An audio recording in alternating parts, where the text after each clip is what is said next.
কি বলবো, আমার বলার কিছু নেই। আসলে সত্যি আমার বলার মতো কোনো ভাষা নাই।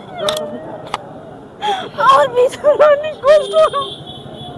আমার ছেলেকে একটা কথাই আমি বলতেছি, আমার ছেলেকে ছাড়া আমার মুখ থেকে আমার একমাত্র সন্তানকে আমি তাদের দৃষ্টান্তমূলক শাস্তি চাই। আমি কি বলবো, আমার বলার কিছু নেই। দুর্বৃত্তর হাতে নিহত। আমি প্রশাসনের দৃষ্টি আকর্ষণ করছি, সাংবাদিক ভাইদের দৃষ্টি আকর্ষণ করছি। আজকের রিমান্ড শুনানি, আমি চাই তাদের রিমান্ড মঞ্জুর হোক। আর বাকি যে সমস্ত আসামি তাদেরকে আইন শৃঙ্খলা বাহিনী দ্রুত আইনের আওতায় এনে দৃষ্টান্তমূলক শাস্তির ব্যবস্থা করুক। যে আমাদের শেখু পলিটেকনিক ইনস্টিটিউটের কম্পিউটার ডিপার্টমেন্টের মেধাবী শিক্ষার্থী সাহেব, তাকে ঈদের পরের দিন কিছু সন্ত্রাসী দুর্বৃত্ত হামলাকারীরা তাতালপুর বিএম রোডে তার উপরে হামলা করে এবং এর পরবর্তী সময়ে সে ময়মনসিংহ মেডিকেলে চিকিৎসারত অবস্থায় চিকিৎসক তাকে মৃত ঘোষণা করে।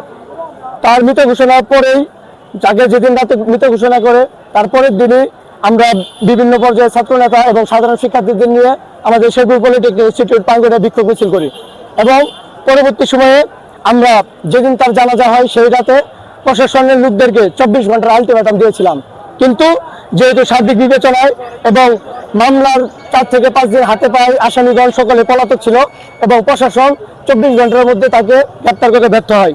তাহলে প্রথম কথা হলো যে এই ঘটনাটা ঘটেছে, এটা রামিসা হত্যা বলেন, বাংলাদেশের অন্যান্য অঞ্চলে যে হত্যাকাণ্ড, যে অত্যাচার, নির্যাতন, জুলুম, কোনোটার থেকে কোনো অংশে কম নয়। প্রত্যেকটারই বেদনা, যন্ত্রণা, ভাই হারানোর বেদনা, ছেলে হারানোর বেদনা, সন্তান হারানোর কষ্ট সকলে সমান। এই যে ছেলেটা, এ আমার সন্তানের বয়সী, বুঝতে হবে তার বাবা মার যেরকম ভিতরে রক্তক্ষরণ হয়, আমি ওর দিকে তাকাইলে আমার সন্তানের কথা আমার মনে পড়ে। ঠিক তো? এখানে যারা বাবা আছে প্রত্যেকে একইভাবে ভাবে। আপনারা যখন বড় হবেন আপনারাও একইভাবে চিন্তা করবেন। আজকে যার মার বুক খালি হয়েছে, তার সন্তানকে আমরা ফেরত দিতে পারবো না, কিন্তু দেশের প্রচলিত আইন কানুন অনুযায়ী যা যা করণীয় আমাদের পক্ষে সম্পূর্ণটা করতে হবে আমাদের। ঠিক তো? আচ্ছা, এই ব্যাপারে আমাদের এক পাও আমাদের কোনো পিছপা নাই এবং আমরা এক চুলো এখান থেকে ছাড় দিচ্ছি না। এবং এই ক্ষেত্রে আমাদের আন্তরিকতা, আমাদের যে প্রশিক্ষণ, আমাদের যে মেধা, আমাদের যে শ্রম, এইটাতে আমরা সম্পূর্ণরূপেই আত্মনিয়োগ করেছি।